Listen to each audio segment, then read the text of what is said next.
This is a production of PBS Charlotte.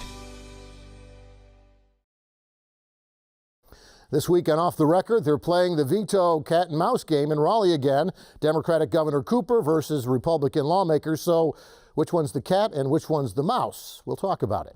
A Charlotte neighborhood goes to court against a developer as new growth bumps up against old zoning rules. 98,000 miles. That's how far Charlotte rode those new electric scooters in 1 month.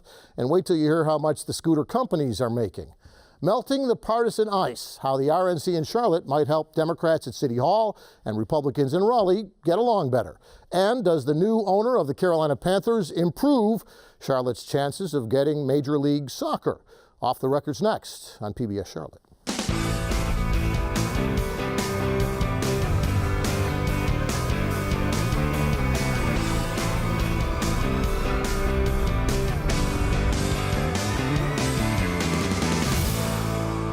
Hi, I'm Jeff Sonnier. This is Off the Record, where we talk about the stories you've been talking about this week. And if you watch the news, read the news, or listen to the news, you'll recognize the names and faces around our table. Jim Morrill from the Charlotte Observer and Mark Becker from WSOC TV.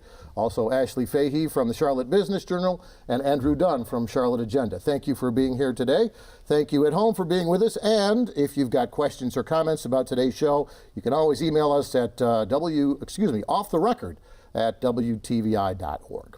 Well, let's start off with Raleigh and the legislature finally wrapping up this particular session with a veto of decision by the governor this week, and this weekend a likely override by the Republicans. We've been down this road before. I guess we're going down it again, Jim. Yeah, we've been down it about 19 or 20 times with Governor Cooper and the legislature, and this is just the latest chapter. And what's unusual about this is the legislature is meeting on a Saturday to override these vetoes, which should be pretty perfunctory on their part. But there's a couple bills that the governor vetoed that the legislature just passed a week ago.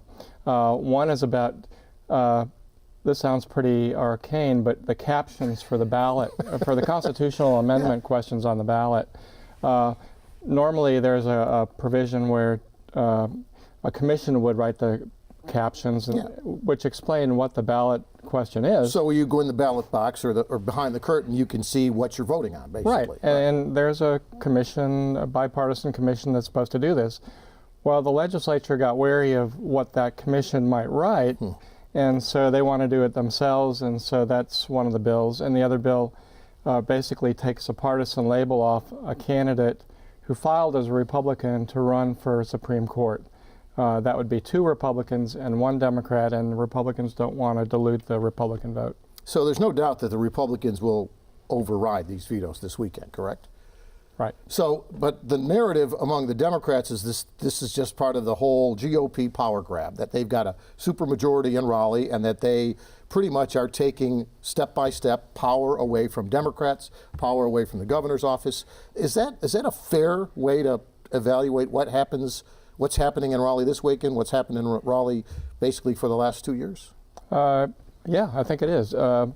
You know, I think that even some Republicans are critical of some of these ballot measures, these constitutional proposed amendments. Governor McCrory is against a couple of these proposed amendments, and so are other governors. And Governor McCrory's former counsel, Bob Stevens, wrote an op-ed piece where he blasted the thing.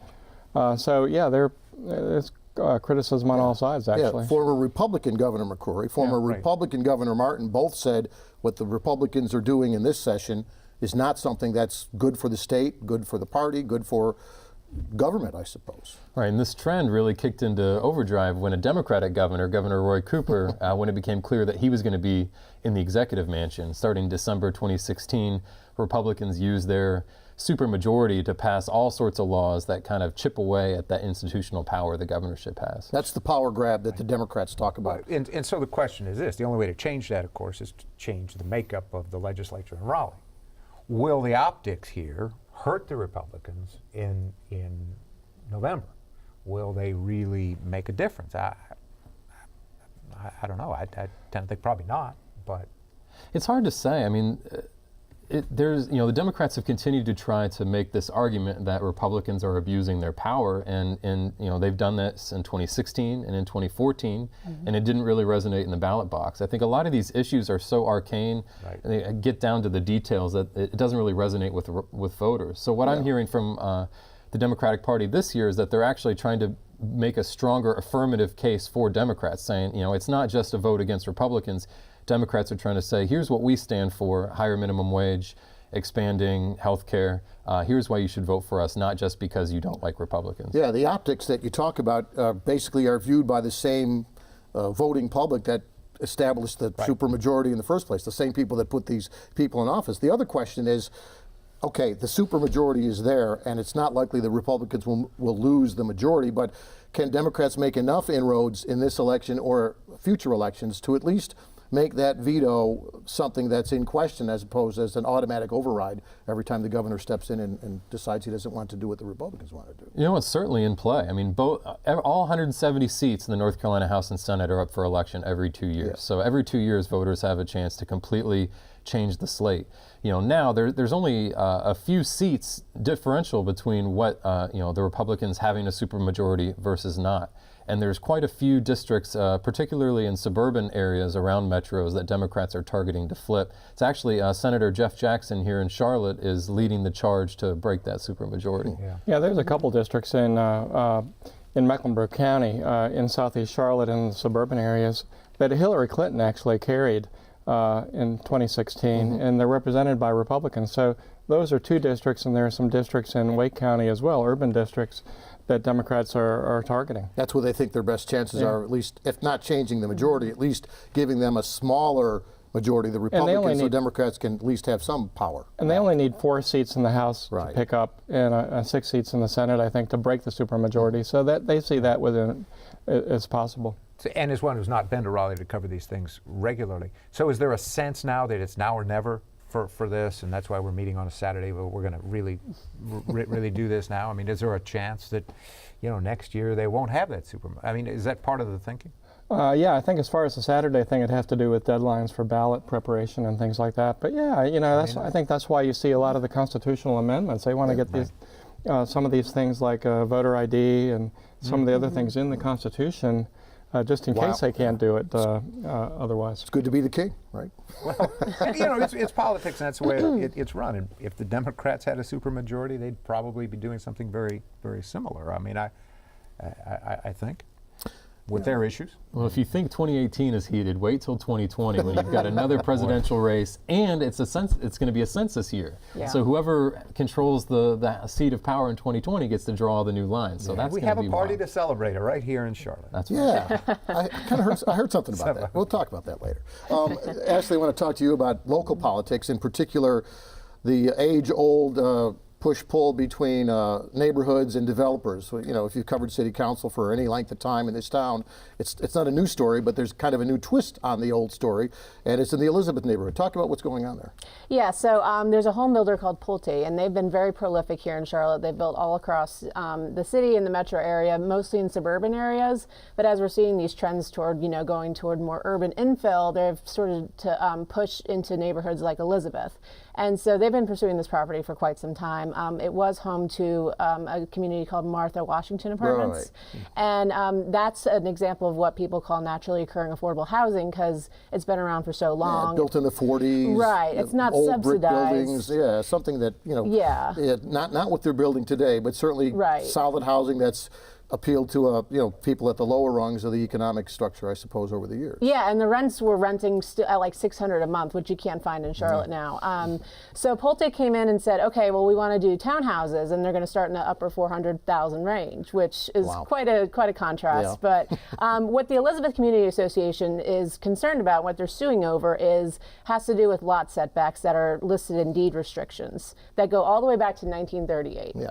So they've pulled out these deed restrictions and said, Well, it says here that you can't build a project unless it has a 40-foot setback and it has certain lot widths, and therefore your project is violating that. So this project meets the city zoning laws, but Yes. doesn't meet these individual deed restrictions for the property. Exactly, yeah. There are 10 deed restrictions listed for the property. 2 are no longer viable, but the ones that they are citing, I think there are 2, have to do with, like I said, lot setbacks and lot width and things like that. So the Elizabeth Community Association says, we just want a project that looks like the rest of the neighborhood. We just want something that sort of conforms to what we know and love about Elizabeth.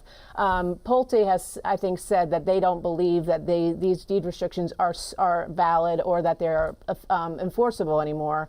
But like I said, it's in the court now, and Yeah. Pulte has about a month to respond. They may not believe it, but nobody wants to. If you're a home builder, I suppose you don't want to take a chance on a court decision that stops your construction dead in its tracks and, Right. and maybe sets a precedent for other developers around town as well. Yes, and the community association is seeking an injunction to halt construction until they can figure out a plan that they believe conforms more to what those deed restrictions say.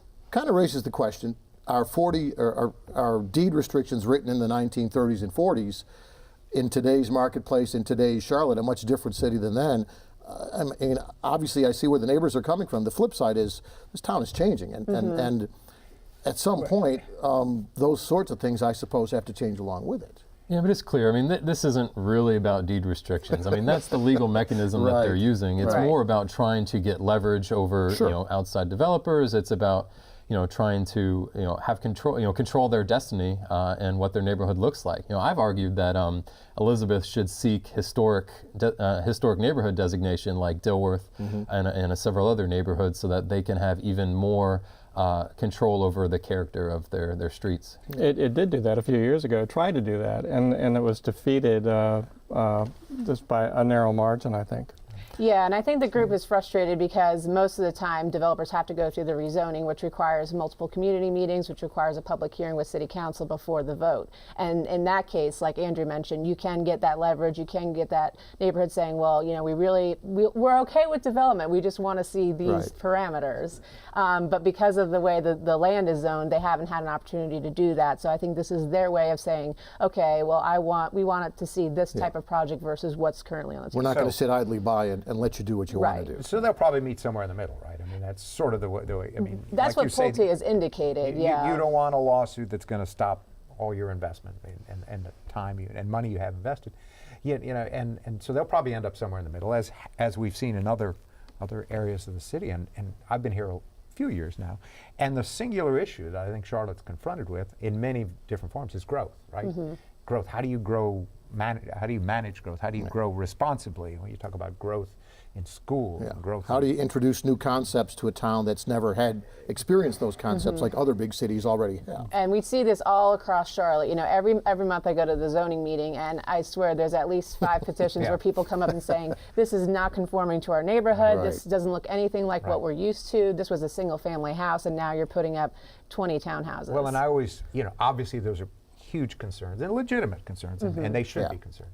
But the flip side of that is shrinking, right? I mean, growth. It's a problem. It's a better problem to have than the opposite, right? So put it in a big perspective. It's just about how we manage it. So neighborhoods like that are absolutely right to step up and say, we need to, it's a little too much too fast. But at the same time, recognize that growth is probably going to happen. Yeah. And you just kind of 5 years, 10 years from now, a lot of the neighborhoods are going to look much different then than they look now. Just look at what's happened down in South End and what's happening in Noda and that sort of thing. I mean, neighborhoods and neighbors are, they don't want the change, but I think at some point they're going to have to accept some change. And the point is, can you get in a position of negotiate that change to at least preserve some of what makes your neighborhood livable in the first place? I guess. Absolutely, yeah.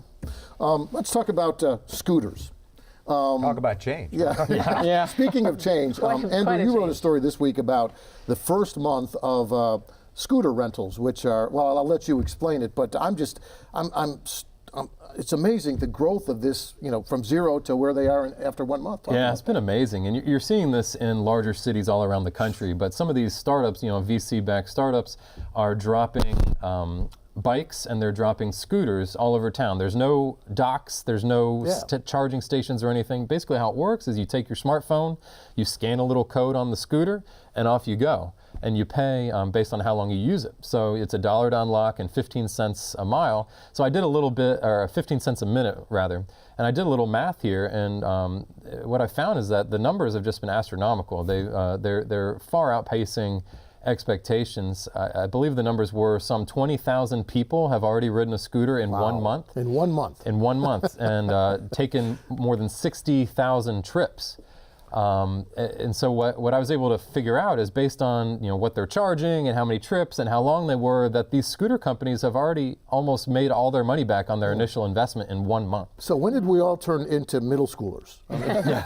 I mean, it's remarkable that old school, I mean, they're obviously new technology, but who's gotten on a scooter before this month in the last 10 or 15 years, for crying out loud? I mean, before they came, though, I mean, it wasn't something that was on our horizon, and suddenly everybody wants to ride one. Yeah, and I think some of the ridership has been drawn to the novelty of it, Sure. For certain. Yes.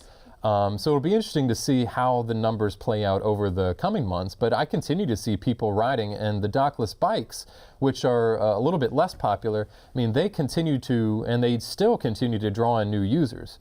There's a big movement around the city, especially around the center city, to move away from cars and move towards other forms of mobility. And scooters are a great option for that. I mean, I ride bikes and I ride scooters. If it's somewhere I need to go in a hurry, it's a lot easier to do that than try to take my car and find parking uptown and pay a bunch of money. It's a pretty nice option. Is there a downside to this?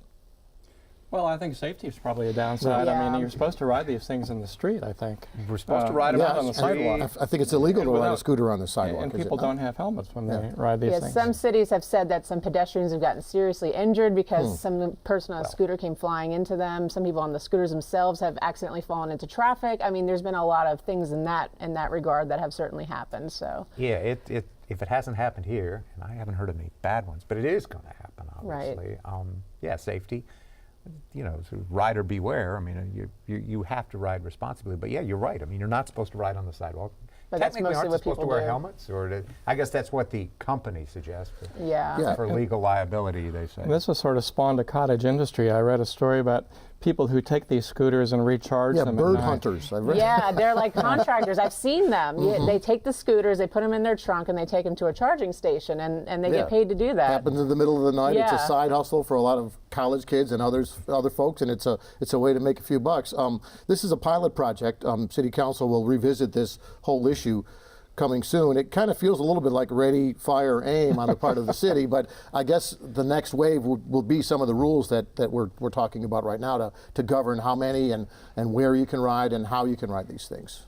Well, we remember Lime. They just kind of one day, I think it was Lime, dropped the scooters on the showed up streets with one day scooters. and didn't talk to the city or anything like that. That was a few months ago, and then they had to pull them back. Yeah.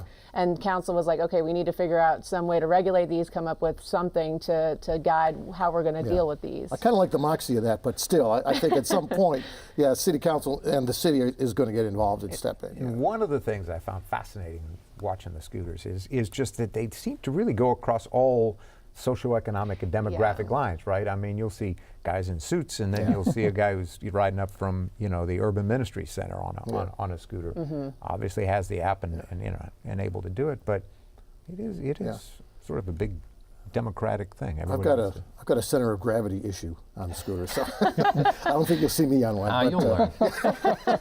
Hey, we touched on the RNC a few moments ago. I want to return to that because, Jim, you wrote something this week about how the RNC could actually maybe patch up the relationship between the Democrats in Charlotte and the Republicans in Raleigh. In fact, it's already starting to happen, I suppose. Well, yeah, I think there's a lot more goodwill. We were in Austin for the announcement, and the chairman of the Republican Party and a lot of the people who were out there just threw praise at Mayor Lyles and the city council people who supported it. And what they really appreciated was the bipartisanship, even though it was a 6-5 vote. It was a bipartisan group who supported it. And I just contrast that to a couple of years ago when we were in the middle of HB2, and Mayor Roberts was not the most popular person in Raleigh, to put it mildly. And there was a lot of acrimony between the Republicans who ran the legislature and the city of Charlotte for all those reasons, and it just seemed to get worse and worse. And now there seems to be a renewed honeymoon with the convention, and whether it translates into anything concrete is up in the air, but it's at least they can talk now. We're kind of returning to where we used to be, where mostly democratically run city bumping heads with a Republican-run legislature. You would think there'd be political issues, and there have been over the years, but generally they've agreed to get along. But for that 2-year period, when Mayor Roberts was running the show, it was a lot different. And I just want to say quickly, it's not just a convention, because Mayor Lyles had started building some of these bridges, or rebuilding some of the bridges, right after she got elected in November. So. Bridges on the toll lane. Those bridges. Sorry, sore subject. Well, but I mean, it's the truth is, there's always going to be this sort of tension where sort of it's a sibling rivalry, you know, city to city, and then you go to another bad analogy. You know, we're the rich stepchild. It's that perception in Raleigh, and you know, the great state of Mecklenburg. That will always, I think, be there on some level. But you know, you talked in your article about the airport. Yeah, I mean, that was a huge issue. It's still sort of there, hidden, but. Yeah, and this more collaborative approach is one of the reasons why Mayor Lyles got elected in the first place. And, you know, you remember that was kind of a surprise that she defeated a sitting mayor in a primary without a runoff. And I mean, that blew everybody away. One of the interesting dynamics I'm going to be looking at is, so there's actually going to be another city council and mayoral election before the convention. Right. Yeah. There's already been some indications that some people more on the left wing of the Democratic Party are going to come after some of those Democrats who voted to approve bringing the convention to town. Well, we touched on that last week and even before the show. I mean, it's kind of a perfect issue. If you're a Democrat who wants to run in a primary against one of the incumbents who voted for the RNC, there's no RNC yet I mean, for the people who supported it, there's nothing to point to yet saying, look at the success, look at the money, look at the lack of protest. All there are is speculation on what might happen or what won't happen. And so you can, if you can feed that speculation, if there's a nut of voters out there that believe in that speculation, there's nothing to refute it. And it's a heck of an issue to run. And I would particularly think in a low turnout Democratic primary would be effective kind of issue, and you know, to bring a challenging Democrat up against an incumbent. Thoughts, Jim? You didn't necessarily think that was the case. Well, you know, it might be marginally the case in a district. For example, City Council Member Larkin Eggleston voted for the convention. He's a first-termer. He doesn't have the name recognition or the track record that Mayor Lyles has. You know, she's been around for 30 years in the city. People know her very well. I don't think it'll be a big deal in her race, even in a primary. In a race like a district race, it might be. Yeah. And it's kind of an extension of what we're seeing on the national level with the Sanders branch of the Democratic Party versus the more traditional Democrats and candidates on that more liberal side coming forward and challenging incumbents. Again, you know, we said all politics used to be local. Now it's kind of all national, and I guess we shouldn't necessarily be surprised to hear about a new wave of Democrats finding seats on city council, and B, maybe the second wave being challengers who want to see Democrats act more like Democrats and not you know, sidle up with the Republicans. Well, Charlotte is just such an overwhelmingly Democratic city, and that means that a lot of these races are sewn up in the Democratic primary. And who votes in primaries? It tends to be your more partisan voters. You're more on the one side or the other, and that's why you've already seen the makeup of city council has already started to drift leftward. Yeah, the one difference that you mentioned, Jim, was the mayor herself. You don't see her as being necessarily vulnerable, despite the fact that she took the side of Republicans as far as the RNC is concerned. No, I think not even in a Democratic primary. I don't think. I mean, things can change. I mean, who knows? But on that one issue, you don't think that's an issue that could not at all. You know, she'll be talking about affordable housing, and she'll be talking about other things that she's doing in a collaborative approach. And if it does pay dividends in Raleigh or in Washington, then that's to her credit. I mean, there still is a tremendous upside to having the convention here. There's a tremendous risk, but there's an upside as well. And before it all happens, you can certainly sell the upside. So yeah, I don't see her in trouble. But the district folks, maybe. It's not beyond the pale that Republican legislators in Raleigh would would do something that would help a Democratic mayor, Right. either, if they saw her Right. in trouble. They've done that the other way around before. Yeah, and honestly, despite partisan differences, it would be hard for any voter to look at the opportunity for two sides to work together as a negative. I think that's what a lot of voters wish they saw more of here in Charlotte and in Raleigh and in Washington as well. So, yeah. Hey, last issue this morning is a sports issue. Our new football owner, David Tepper, the Carolina Panthers, is being mentioned in a favorable light among Major League Soccer people as far as the possibility of using our stadium, his stadium, for Major League Soccer in the future, and that could change the calculus of whether Charlotte gets a team or is considered for a team. This thing crashed and burned a couple of months ago when they talked about building a new stadium, but I guess using an existing stadium and having a guy like Tepper supporting that with deep pockets kind of does change the calculus of all this. It does and it doesn't. I mean, I think, having that guy, I mean, it's sort of running this honeymoon. We love this guy. He loves Charlotte and all of that. And he's got the pockets, right? But I think the problem with MLS is major. It's not really major league. And soccer fans, it's a paradox. Because soccer fans who 55,000 went to watch Liverpool against the German team, and because they're real soccer fans. Sure. Yeah. But MLS, unfortunately, is sort of cast-offs from the European leagues, and so they're not really made. So I'm not sure that translates into 55,000 people to watch Charlotte, whoever it is, playing against Atlanta or Seattle or Portland. So while it's a great thought, I really don't see it gaining momentum.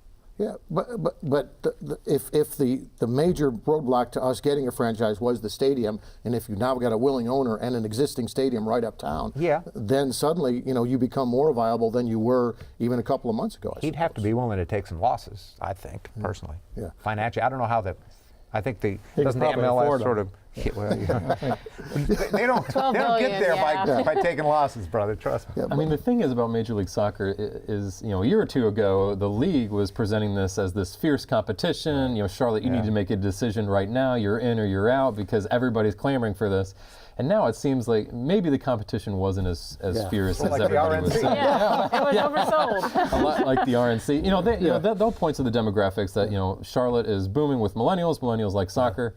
Tepper keeps bringing this up, so I think something will happen. We're out of time. Thanks for joining us. By the way, thank you for mentioning Major League Soccer not being major so that we'll get those emails, which, by the way, can be sent to offtherecord@wtvi.org. By the way, thanks for joining us this week. We'll see you next time here on Off the Record.